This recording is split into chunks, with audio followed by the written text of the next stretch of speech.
स्वागत है आपका कसक स्टडी सेंटर में। चीन को भारी पड़ रही बुलेट ट्रेन की सवारी, बढ़ता जा रहा कर्ज का पहाड़, ड्रैगन को बंद करने पड़ रहे रेल स्टेशन। चीन देश में कुछ ज्यादा विकास कर कर्ज के जाल में फंसता जा रहा है। चीन में दुनिया की सबसे हाई स्पीड ट्रेन है, लेकिन करोड़ों की लागत से बनाए गए इसके स्टेशन अब खाली पड़े हैं। चीन के कई इलाकों में बिना की सर्वे के स्टेशन बना दिए गए, जहां से एक भी यात्री ट्रेन में नहीं चढ़ता है। बीजिंग, चीन में दुनिया की सबसे तेज स्पीड वाली ट्रेन चलती है। चीन अपने हाई स्पीड रेल नेटवर्क का आक्रामक तरीके से विस्तार कर रहा है, जिस कारण उसे कई तरह की मुश्किलों का सामना करना पड़ा है। ऐसा इसलिए क्योंकि ऐसे स्टेशनों की संख्या लगातार बढ़ती जा रही है, जहां से एक भी यात्री नहीं चढ़ता। इससे चीन को वित्तीय घाटे का सामना करना पड़ रहा है। चाइना बिजनेस जर्नल ने अपनी एक हालिया रिपोर्ट में कहा कि देश भर में कम से कम 26 हाई स्पीड रेल स्टेशन दूर होने के कारण आसपास कम सुविधाओं और कम यात्रियों के कारण निष्क्रिय हैं। रिपोर्ट में कहा गया है कि कई शहरों ने हाई स्पीड रेल बुनियादी ढांचे में भारी निवेश किया है, लेकिन फिर भी कई स्टेशन या तो बंद हो गए हैं या फिर कभी चालू नहीं हुए।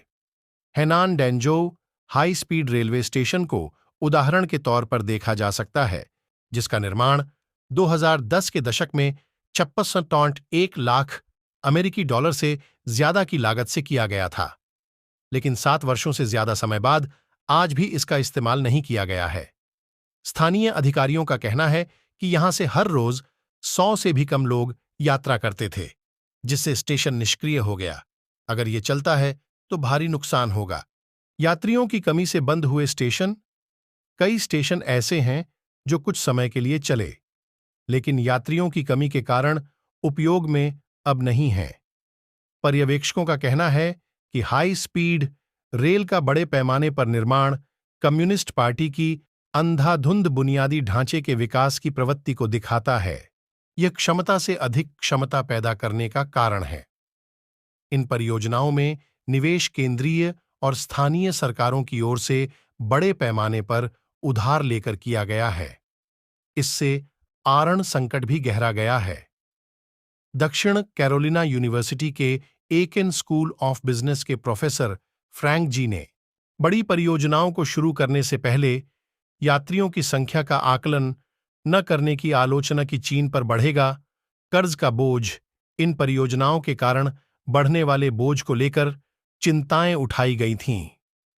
2022 की पहली छमाही तक चाइना रेलवे ग्रुप का कर्ज 888.5 अरब डॉलर से ज्यादा हो गया।